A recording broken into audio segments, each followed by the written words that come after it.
নমো নমঃ সুপ্ৰভাতম শ্ৰীমদ ভগবত গীতামৃত আজি শ্ৰীমদ ভগবত গীতাৰ কৰ্ম সন্ন্যাস যোগ নামৰ পঞ্চম অধ্যায়ৰ ত্ৰয়োবিংশতি সংখ্যক শ্লোকভাগী হৈছে এনেধৰণৰ শক্নোতি হৈৱায়ঃ সোঢ়ুং প্ৰাক শৰীৰা বিমোক্ষণাৎ কাম ক্ৰোধোদ্ভৱং বেগং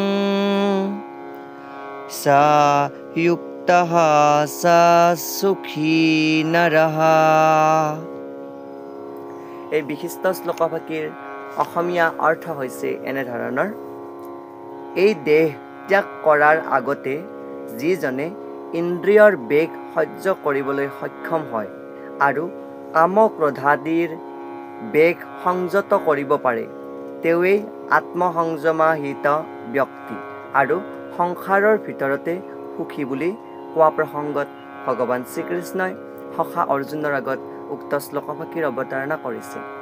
শ্লোকভাগীৰ তাৎপৰ্যাৰ্থত প্ৰভুপাদে উল্লেখ কৰিছে যে যদি কোনোবাই আত্মোপলব্ধিৰ পথত নিশ্চিতভাৱে অগ্ৰগতি লাভ কৰিবলৈ ইচ্ছা কৰে তেনেহ'লে পাৰ্থিৱ ইন্দ্ৰিয়সমূহৰ বেগ নিয়ন্ত্ৰিত কৰিবলৈ যত্ন কৰিব লাগিব। তেনে বেগসমূহ হ'ল বাক বেগ, ক্ৰোধ বেগ, মনৰ বেগ, উদৰৰ বেগ, জনেন্দ্ৰিয়ৰ বেগ আৰু জিহ্বাৰ বেগ। মানে আমাৰ যি পঞ্চ ইন্দ্ৰিয় আছে এই ইন্দ্ৰিয়ক সংযত কৰিবলৈ পাৰগ হ'ব লাগিব। যিজনে মন আৰু এই বিভিন্ন ইন্দ্ৰিয়ৰ বেগসমূহ নিয়ন্ত্ৰিত কৰিব পাৰে তেওঁক বোলা হয় গোস্বামী বা স্বামী। তেনে গোস্বামীসকলে কঠোৰ সংযমৰ জীৱন যাপন কৰি ইন্দ্ৰিয়ৰ বেগসমূহ সম্পূৰ্ণভাৱে পৰিহাৰ কৰি চলে। জাগতিক কামনা আৰু জীৱন যাপন কৰি ইন্দ্ৰিয়ৰ যি কামনা আছে সেই কামনাসমূহক অপূৰ্ণ হৈ ৰ'লে সি ক্ৰোধৰ উৎপত্তি কৰে আৰু এইদৰে মন, চকু আৰু হৃদয়ৰ উত্তেজিত হৈ পৰে যি জাগতিক কামনাৰ কাৰণে।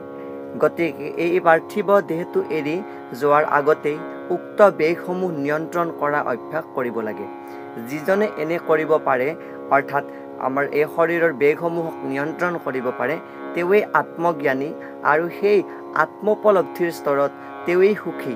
ক্ৰোধ আৰু কামনাক নিয়ন্ত্ৰণ কৰিবলৈ কঠোৰ চেষ্টা কৰাটোৱেই হৈছে অধ্যাত্মবাদী জনৰ মুখ্য কৰ্তব্য।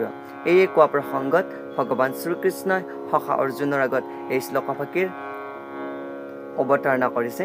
শ্লোকভাগীৰ তাৎপৰ্যক্ৰমে এইখিনি কথা ভাষ্যকাৰে উল্লেখ কৰিছে। এয়াই শ্লোকভাগীৰ সৰল গুণাৰ্থ যাৰ মাজেৰে আত্মসংযমী ব্যক্তিৰ স্বভাৱ আৰু স্বৰূপ প্ৰতিস্ফুট হৈছে আৰু এই সংসাৰত চৰম তত্ত্ব উপলব্ধি কৰাত সহায় কৰিছে। ধন্যবাদ।